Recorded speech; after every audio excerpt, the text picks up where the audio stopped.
The coal strike is important for another, possibly more sinister reason. Most other ships were desperate for coal, and passengers and cargo destined for the New World were stuck in Europe. Yet, the Leyland liner Californian, under the command of Captain Stanley Lord, left the port of London on the 5th of April, 1912, just 5 days before Titanic's departure from Southampton, not only fully coaled, but apart from her own crew, empty of passengers. With more than enough coal to get her to the United States, she headed off into the middle of the Atlantic at full speed, empty. Apart from a cargo of woolen sweaters.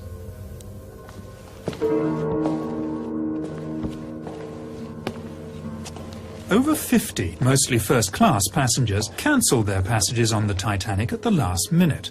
Many of them close friends and business associates of J.P. Morgan.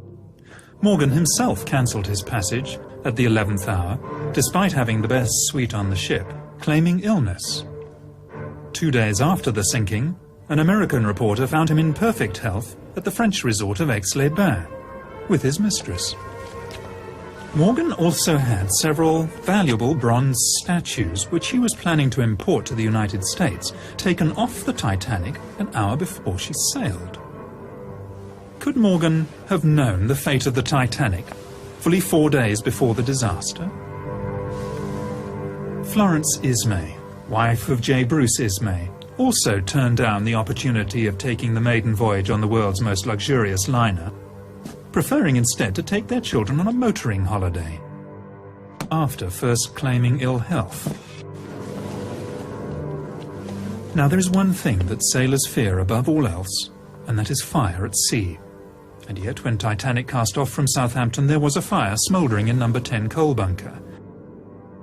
Instead of putting out the fire, the bunker was actually topped up with 400 tons of coal.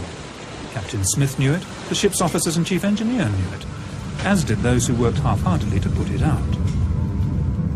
The fire that had been smouldering in coal bunker number 10 had been smouldering for a week, and yet it was kept from the Board of Trade Inspector Maurice Harvey Clark, who at the British inquiry denied all knowledge of it. Could the fire in coal bunker number 10 have been Plan B? If all else fails, tell the passengers there's a fire, vent the smoke through the ship, and get them off that way.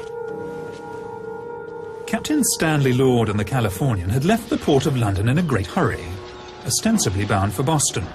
Then, on the evening of the 14th of April, the ship came to a dead stop in the middle of the ice field.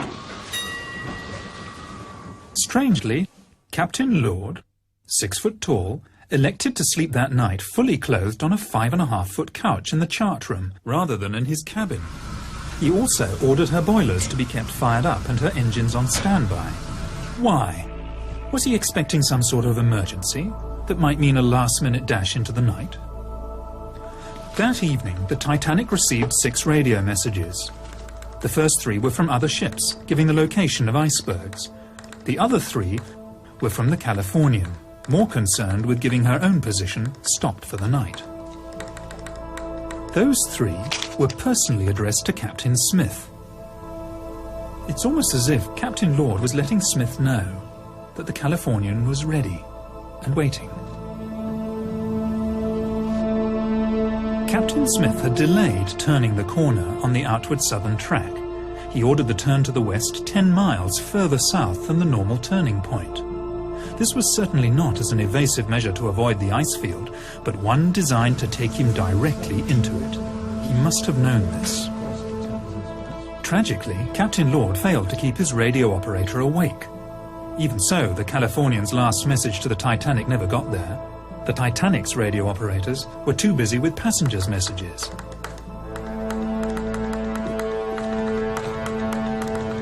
It was standard practice of the day for captains to run their ships at full speed through the ice field.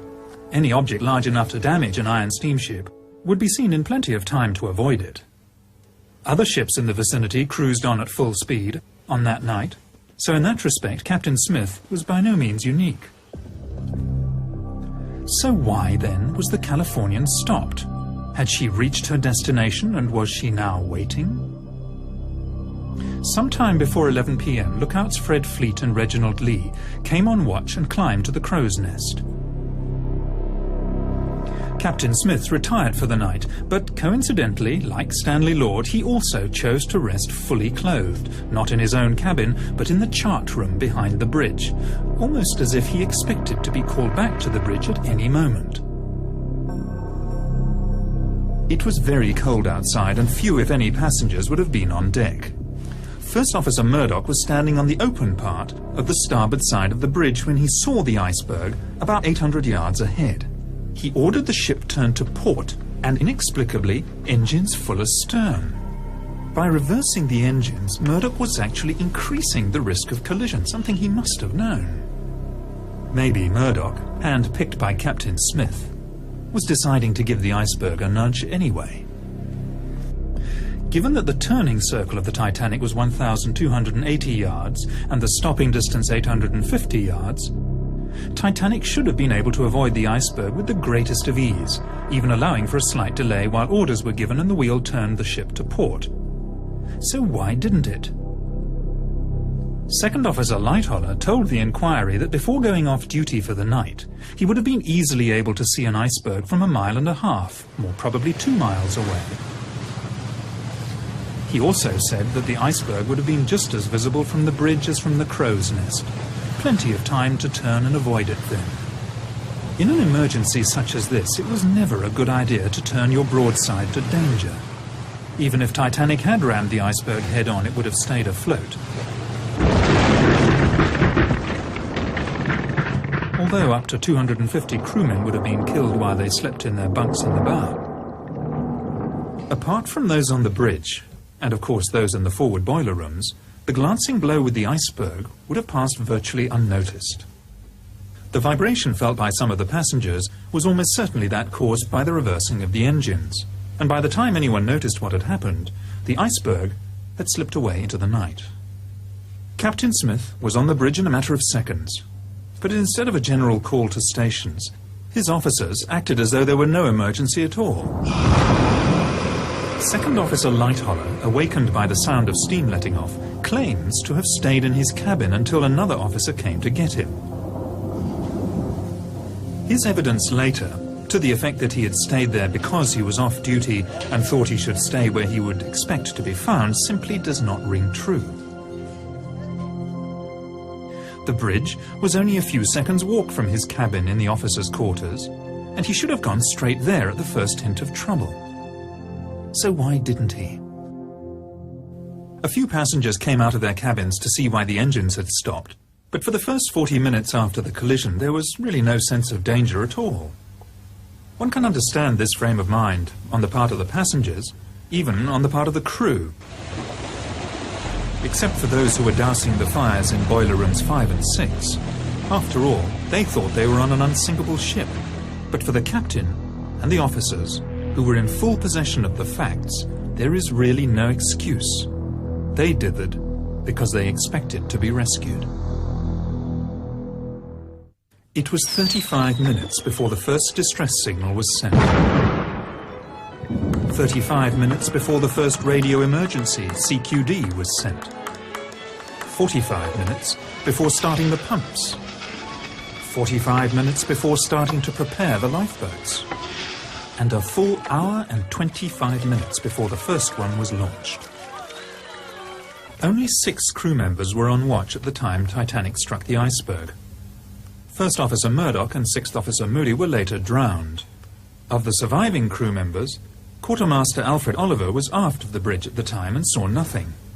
Helmsman Robert Hitchins was hastily transferred to a job as harbour master in Cape Town, which leaves lookouts Frederick, Fleet and Reginald Lee. At the British inquiry, as a witness, Frederick Fleet was clearly defensive, edgy, obviously didn't trust his questioners, and at times was downright surly. But then he was under the watchful gaze of J. Bruce Ismay, the chairman of the White Star Line,